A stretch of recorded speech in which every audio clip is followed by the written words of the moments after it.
Hey, it's your boy Sergeant Hooked on Henshins. So we are doing our review for Kikai Sentai Zenkaiger episode 19. This is of course the debut of the Zenkaiger gear and the Super Zenkaiser form for of course Zenkaiser. This item also works for 2 Kaiser to give him his Super 2 Kaiser form, but we don't get that till next episode, which is apparently supposed to be the start of like the lead-in episodes basically to Superhero Senki. But anyway, so this episode was really good.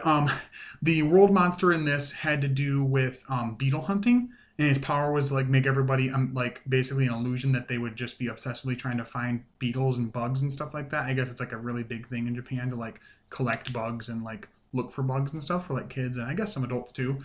If not mistaken, I think the original creator of Pokemon came up with the idea for Pokemon from exploring like near his home in the forests and woods and caves and stuff, and also from like bug collecting and stuff. Um, but anyway, so that's the main plot of what the world monster is for the episode. But we actually start with a cold open with Stacy, and Stacy's at the Toshi Tendo base, and is trying to find out more information on Kaito's parents. Doesn't know why. There's like something springing in his mind, connection wise with his parents. So he brings up this. It's like this weird hologram version of them, which makes me think maybe they were captured and digitized or something. Maybe there's going to be a little bit of darkness to the season we haven't seen yet. It'd be a little jarring juxtaposed to the really well done comedy, but if they do it well, I wouldn't be opposed to it. But anyway, so you see he has the images of them. He's trying to figure out like how to access them and get them to activate or whatever. He types in Yatsude, he types in Kaito, Goshikita Kaito, a bunch of words, doesn't work. He walks away. We go on with the episode, and the beetle world monster attacks. And we get some really funny moments with the Zenkaigers. At first, before they get hit by him, all the people are, and the people actually think they're bugs, so they like come after, like, no, stop, you're getting in the way. And then the whole team gets hit pretty much. And Zox comes in and kind of saves the day, sort of, for a minute, and kind of like just long enough basically for the monster to leave, the world monster to leave. And they all like at the same time put their like their what's it called? Their bug catching nets on his head, and they're like, no, we got one right here. It's a big one. He's like, what's wrong with you people? I like that Zox is the one to be the straight man to the rest of the group and how goofy they are, and not like clearly getting that they're usually affected by some kind of world monster that's putting a spell on them or magic or power on them or whatever. But I really like that. So we have that going on, and then just after that, we get this really interesting scene where Stacy again is trying to activate the holograms of Kaito's parents. At least we think they're holograms. I don't really know. It's very mysterious what's happening, but I want to preface this with before I say this. So there will be spoilers, clearly, every episode recap. It's how it goes, clearly, because I review it and have to talk about the plot. But I feel like if they're going to do something, I'm really interested in this thing with Stacy and his whole backstory and what's going on here and his connection to Kaito and his parents. And I'm also really loving the balancing act they're doing between that, the comedy, and the overall action and everything else going on in the show. I think they're doing a great job. This is a very different, unique anniversary season from Gokaiger, and I like it for that. It doesn't feel anything like Gokaiger. They're not trying to be Gokaiger, and I like that. Other than Zox, but I like the funny in-show description or definition of it that he essentially, Flint saw it and was like, oh, that's cool, and just yanked their design. So, like, that's funny. But anyway, so Stacy goes up to the computer, types some more stuff in, doesn't work, and he thinks. And he's about to walk away, and he thinks about what Kaito does for his pose. Funny little thing here. So, in production of the show, the actor for Stacy actually tried out for Kaito's role and didn't get it. And there's a rumor they created the role of Stacy just for him because they liked his audition enough, just not enough to be Zenkaiser / Kaito. I don't know about that. I feel like the way that Stacy's been part of things so far, I feel like it's probably been planned for a while out. But I think that's cool that they were impressed enough with the actor's performance that they didn't necessarily want him to be the main, leader of the team, but still want him involved. And I think that's really cool. So he literally like does exactly Kaito's pose and everything, which is cool for the actor to get to do that because I'm sure he maybe did it a little bit for like tryouts and stuff, but gets to do the whole, Hamitsu no power and the, Zenryoku Zenkai, and nothing happens. He's like, whatever. And he kind of gives up and gets frustrated and he walks away. And as he walks away, the eyes of the machine of the holograms open up. They're really creepy looking too. They're very unsettling looking, more unsettling than anything that's been in the show, honestly, in my opinion. But anyway, So we get a bunch more scenes of goofy shit with the team being, entranced by the monster and trying to find beetles and stuff. And Zox is up on his ship with the brothers, the SD Bot Bros, and his sister eating some pancakes. And they're like, blah, blah, blah, these are so good. And he's like, yeah, I know. And he's like, I don't know what's wrong with that, with the Zenkaigers.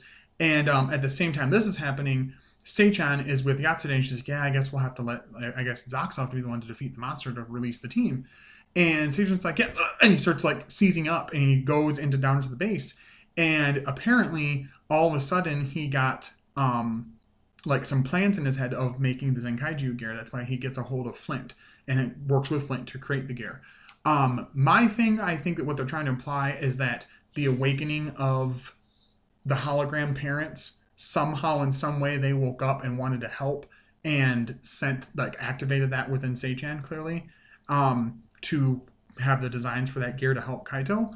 They mentioned that near the end of it. Yatsune's like, oh, I think your parents are just trying to help out. They could tell you we're in trouble and they wanted to help. And it's like, But anyway, so he gets the design in his head, calls Flint. She comes over because she's like, wow. And she, I can't remember why she comes over. Something that she wants, like something with maple syrup or whatever, because maple syrup's like a plot point for the beetles and what attracts them. Because Zox uses the Abranger gear, and I think that's what Seichan does. He tells her that, and then she tells Zox.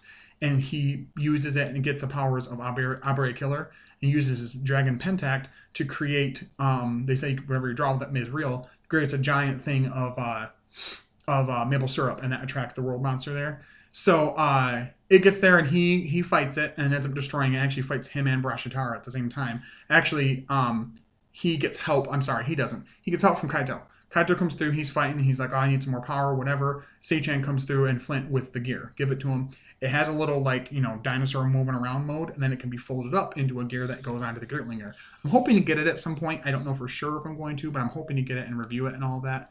But anyway, so that gives him access to his Super Zenkaiser form. This is an entire bodysuit, metal, mecha suit that looks like Dragon Caesar / Dragon Zord from Z Rangers / Mighty Morphin Power Rangers. Really cool. Gets the drill, tail thing to use and everything. His final attack with it's cool. The Zenkai Buster attack thing with it. He shoots and it he throws the drill up, gets the attack ready, right? He's ready to shoot, fires it, and as the drill gets right in front of the gun, it shoots through into the drill and pushes the drill through. It's such a cool attack. Oh my god, it's such an awesome, cool attack. And the power up is so nice. The suit looks nice. It's really honestly, it's I thought it would be more bulky, but it's actually fairly light. The one criticism of Zenkaiger in general, people are like, oh, their suits are too bulky. They're going to look so goofy fighting. They've not been done that yet. They've done pretty well and they've been pretty on their toes and pretty lightweight, honestly, in my opinion. So anyway, so that happens. He gets the form, fights the monster. The monster ends up trying to shoot at him. He's like, oh, this is a funny part. He's like, that, and it's not doing anything, just bouncing off him. He turns around. He's like, oh, that's a full power, full force massage because it's not hurting him, the attack with the monster.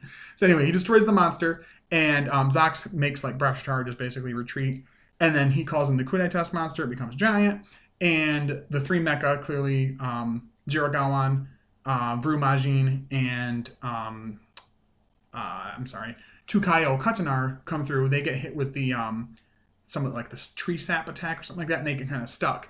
And Majin uses her magic to put some soap on them and clean them up, basically. And they destroy the Kudai Test. They get rid of it, and that's where we get to the end, where Yatsude mentions, oh, I think it was Connie, because Kaito mentions it's kind of odd that out of nowhere you had those plans for that gear that helped us. And Yatsude's like, oh, I think it's kind of like a blessing from your parents. I think they wanted to really help no matter where they're at, blah, blah, blah, because they're not sure if they're dead or not.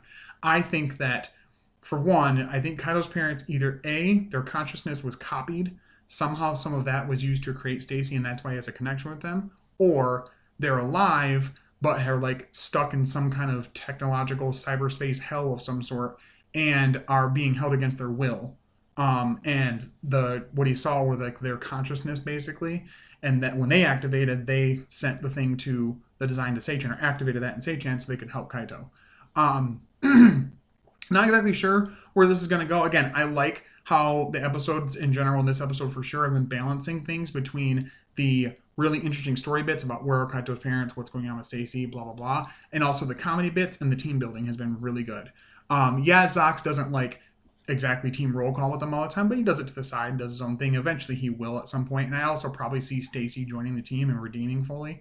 But overall, it was a really good episode. It was really, really funny, and I laughed throughout it, honestly. I actually almost got in trouble for my wife. I didn't want to wake up the kids because I was laughing a little too hard. But there was also a funny little throwaway gag where the monster or somebody, once they defeat the monster, says something about the Beatles can go away or the Beatles can stop. And they actually have like 4 guys walking down a street that looks like the cover, the Abbey Road cover of that's like the famous Beatles cover. And the like wave goes past them. They're in the and they go out of their clearly their bug catching fake suits that aren't real and back into their normal suits, and they kind of like resemble the Beatles. It's like, so we're just gonna reference everything. Screw it. We'll reference fucking Sentai and we'll reference everything else that exists. So if I had to rate it, I'd probably give the episode honestly a straight 10 out of 10. I was really entertained throughout. I'm honestly really enjoying this season. I feel like it's going to be another one of my favorites. Now watching Sentai as long as I have, this is 3 years in a row from Rio Soldier to Kira Major to Zenkaiger of just bang out awesome content. Every episode being entertaining, every episode having importance to it, every episode being funny and like worthwhile and team building or focused kind of character focused, whatever. It's just a really good season. I really like it, and it's having a lot of fun, and I like that. And it being its own anniversary season. It's not trying to be Gokaiger. It's not trying to be anything else. It's trying to be its own anniversary season in its own way, and I like that. So next week's episode, like I said, is supposed to be it's like that one and the one after, I think, are the lead-ups to Superhero Senki. So next week's episode has Reika and her brother. What's his rider name? Durandal. I don't watch Saber a whole lot. That's another subject. Being, I think Zox gets pulled to their world, or they get pulled to the Zenkaiger's world, something like that. I don't know. But Zox and Durandal basically fighting together and he gets his super Kaiser form with the Zenkaiger gear. Because it reveals at the end, Flint just pulls him out and he's like, "What?" And he's like, "I thought you he's like, "You did pay me." He's like, "What?" And she pulls out another Zenkaiger gear. She made another copy. He's like, "That's a pirated copy, blah, blah, blah, blah." And she's like, "It's fine. It's our payment." Basically, I stole the plan. So the payment was you gave me the plan. So I made my own copy of it for Zox to be able to use too. So that solves the problem of the gear working for both him and Zenkaiser. In terms of not needing like one can only use it at a time. Now they both have a little Zenkaiger gear. So I thought it was really funny. But overall, great episode. 10 out of 10. I really enjoyed it. We'll see about next week and the team up with the random writers that are going to be in it. I'm excited for Superhero Senki. Clearly, it's going to be a while before it comes out and eventually gets subbed. Raw is going to be tough to watch because I want to know what's happening, but I probably will watch it Raw, even though I won't understand a dang thing, or at least very little. But yeah, so like I said in the last video, I do have, like I said, the Memorial Rio Soulkin coming pretty soon. Really excited about that. I got some Rio Souls coming, and then also hopefully my Hurricane Gyro / Wind Ranger Morpher. So we'll see. But anyway, I hope you guys enjoyed the review. What did you guys think about episode 19? I really enjoyed it. What are your guys' thoughts on Super Zenkaiser? And the fight was really well, the choreography, the suit, all of that. What do you guys think about it? Leave in the comments below. Thank you so much for subscribing. If you like the content today, go ahead and subscribe for more Toku-based, Henshin-based content. I thank you so much for you guys subscribing. Like I said, right below 200 subscribers. I'm very thankful for you guys liking, sharing, even disliking, honestly, is engagement. It doesn't really bother me. Commenting when you guys can. Thank you guys so much. But as always, stay hooked on Henshins. I'll talk to you guys later. Boom, boom, boom. Bam, bam, bam. I need this Zenkaiger gear really bad. Okay, bye.